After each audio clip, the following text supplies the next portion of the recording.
ও বৌদি, আজকে কি রান্না করছো গো? পটল বাটা। নতুন কিছু করে খাওয়াবে নাকি? হ্যাঁ পটলের বাটা? হ্যাঁ, পাকা পটল? পাকা পটল। আচ্ছা, তো প্রথমে কি করবে বলে দাও। পরপর এরকম কেটে নিতে হবে। পটলগুলোকে কেটে নিয়েছো? কেটে নিয়ে আচ্ছা, আর কি কি নিয়েছো? একটু রসুন, দেখুন তো, দেখাও। একটু রসুন হুম। আর একটু পেঁয়াজ, আচ্ছা, একটু আদা কুচি আদা কুচি, আর একটু কালো জিরে। কাঁচা লঙ্কা। কালো জিরেটা তেলের উপরে দিতে হবে। ঠিক আছে, ওই করো দেখি, আমি দেখ।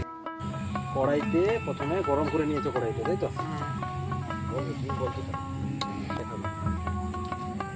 এটা কি? কালো জিরে। কালো জিরে। আচ্ছা,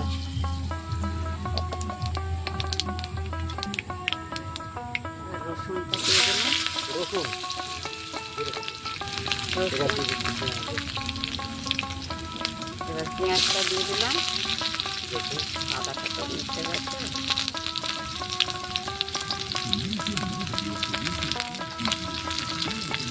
আদা দিয়ে দিলাম, আদা কুচি দেওয়া হলো। ঠিক আছে, কাঁচা লঙ্কা দিয়ে দিলাম। সব একসঙ্গে দিয়ে দেবো নাকি?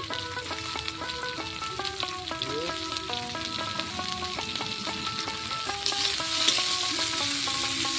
পটলটা দিয়ে দিলাম।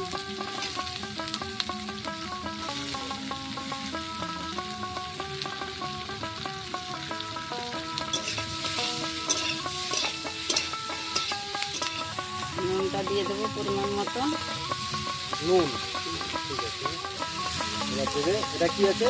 হলুদ। হলুদ। তখন নাড়বে, এগুলো, তাই তো? সেদ্ধ হওয়ার জন্য। ঠিক আছে,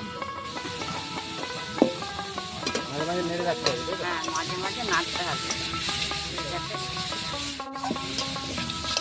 হয়ে গেছে, তাই তো? অন্য দিকে নামানো হয়ে গেল, হয়ে গেছে। এবার এটাকে কি করা হবে? এবার একটু ঠান্ডা হলে বাড়বে। এটা কি করা হবে? এটা এখন ঠান্ডা হলে বাড়বে। এবারে কি করছো? পটলটাকে বেটে নেবে, তাই তো? বেটে নেবো এটাকে। আচ্ছা,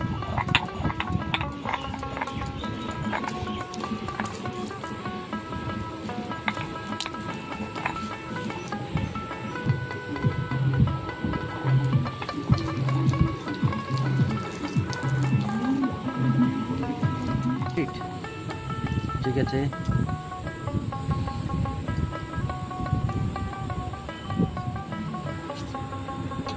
তাহলে হয়ে গেল। আপনারাও বাড়িতে চাইলে করে খেতে পারেন। আচ্ছা, খুব সুন্দর খেতে, খেয়ে দেখবেন।